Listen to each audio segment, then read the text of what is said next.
Today we are going to be having a look at the 02 controller by 8BitDo. Now first of all, because I'm sure you're all wondering this, why have I bought the pink one? Well, the truth is this controller isn't for me, it's for my wife. She wanted a small controller that she could use on the go and would actually fit in the case she uses to carry her Nintendo Switch around. But she has very kindly let me do a review of it before we even get it out of the box the first time. Sounds fair, seeing as I paid for it, but I digress. Without further ado, let's get it out of the box. Oh my fucking god, it is so small.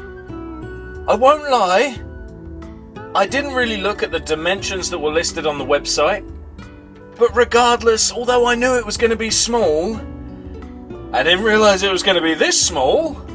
And here, just to give you an idea of how tiny it really is, I will put it next to, or rather under, a Game Boy cartridge. Look at that. Okay, yeah. Wow. And here it is next to another controller that I've recently done a review for. Also by 8BitDo. Incidentally, if you would like to check out that review, there will be a link above. Or if your device that you're watching on won't let you click that, you can find a link for it in the description for this video, or you can just look for it on the channel. Now, other than the fact that the size is incredibly different, you've probably noticed that there's quite a lack of buttons on this little pink thing. So it should be fairly obvious that while this controller will work on your Nintendo Switch, some games are going to be impossible to play. The most obvious ones of them should be just about any first-person shooter, aside from ones like the original Doom, you know, 2D shooters like that. But if you wanted to use this controller to play Stardew Valley, for example, you're kind of screwed. This green controller is the one that I always keep in my Nintendo Switch case. So if I ever go around a friend's house or to town and I want to play my Nintendo Switch, I don't have to use the Joy-Cons. I can use this. And a lot of the time I do if I have the space to set the Switch up accordingly.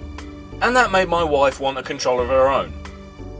But while she liked this green one, she remembered spotting this pink thing online and decided she wanted it.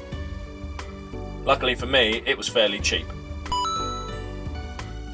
And to give you an even greater example of just how small this controller is, look at this.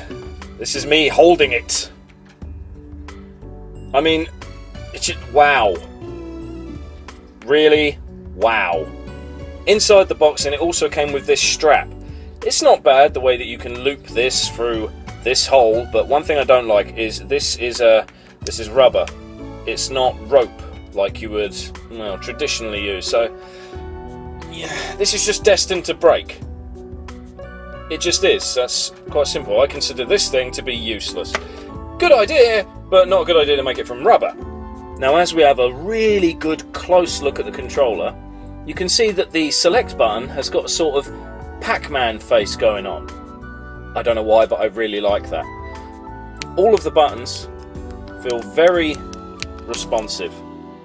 You only have L and R. Those are the only shoulder buttons you have. Again, some games are just not going to work with this controller. Now, in order to give you an idea of what it's like to actually play with this controller, I thought I'd show you this. As you can see, I'm just playing 2D platformer Sonic the Hedgehog. Kind of the best sort of game for this controller, really, a 2D platformer. I suppose you could use it in other retro games. Let's see.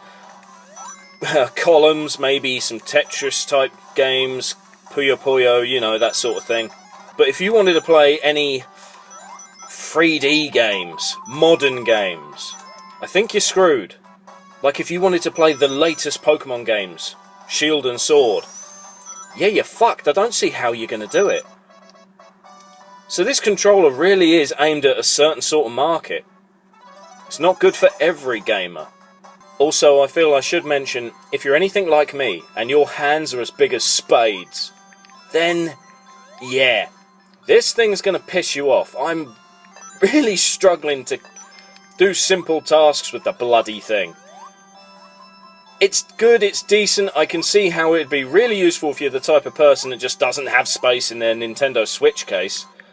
But aside from that, yeah, the wife may like it. I'm not sure how I feel.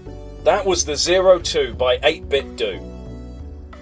It is a surprisingly good controller. It works fine. It looks kinda cool. Is it for everyone? Definitely not. If you are in the market for a small controller, then I highly recommend you get the 8BitDo Lite instead. But what do you think? Would you buy the 02? Thank you very much for watching this episode of GamePoke. If you enjoyed the video, please click like or leave a comment. And if you want to help out the channel, please click subscribe. It really does help. Thank you very much for watching, and I'll see you next time.